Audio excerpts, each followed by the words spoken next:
We heard there from Gaza that residents said that this was the heaviest barrage they've faced. Has that been confirmed, that the Israeli Defence Force has been stepping up its attacks?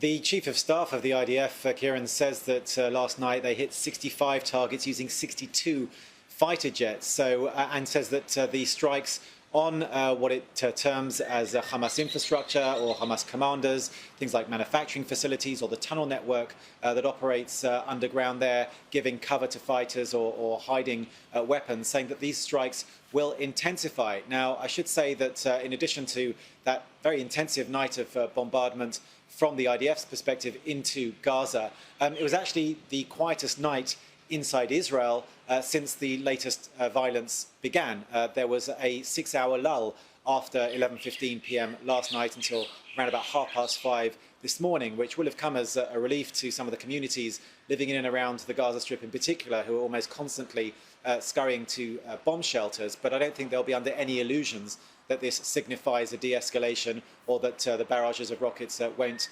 continue. But as your reporter says, you know, this cycle of violence, airstrikes, rocket attacks, and more airstrikes and more rocket attacks, just continuing. Yeah.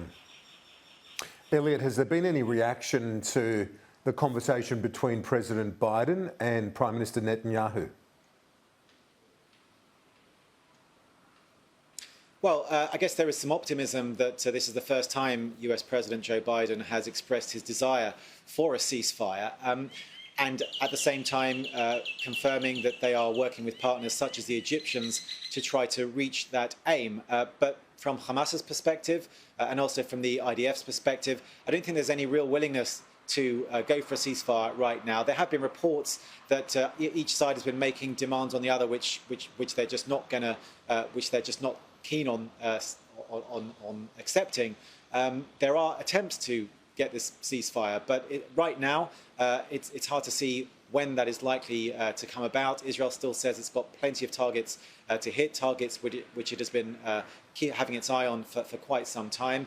And at the same time, the barrages of rockets from Hamas and other militant groups continuing as well. So there are attempts to gain a ceasefire, but right now it just seems that neither side is on board for that just yet.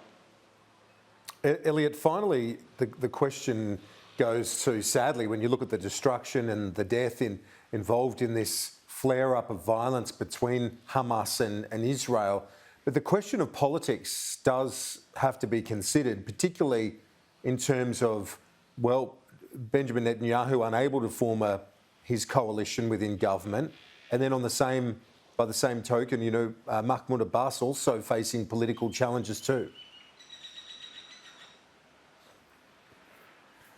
Yeah, very much so. I mean, just on the Palestinian side, that we were supposed to have the first set of Palestinian elections in quite some time.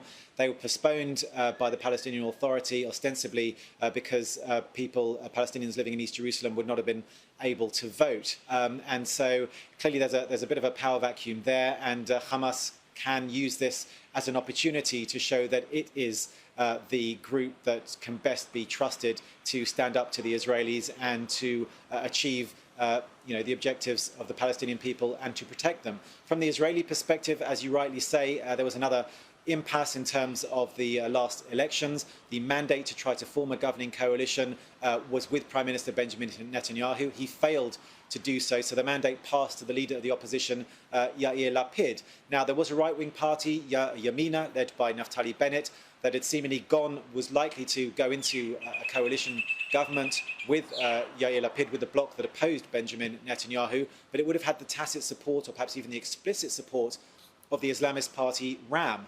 And given the fighting that's going on right now, Naftali Bennett has said that he could no longer go into a government that would include the support from the Islamists, and has seemingly gone back towards the side of Netanyahu, which leaves us pretty much at square one and an increased likelihood of more elections. So Netanyahu, who was clinging to office by the skin of his teeth, now looks set to have another opportunity to go to the Israeli people again later this year. The opposition still has a chance of forming a governing coalition. It's just that much less likely as a result of this conflict that we are seeing right now. Elliott Gotkine, live from Ashdod, Israel. Thanks for the update.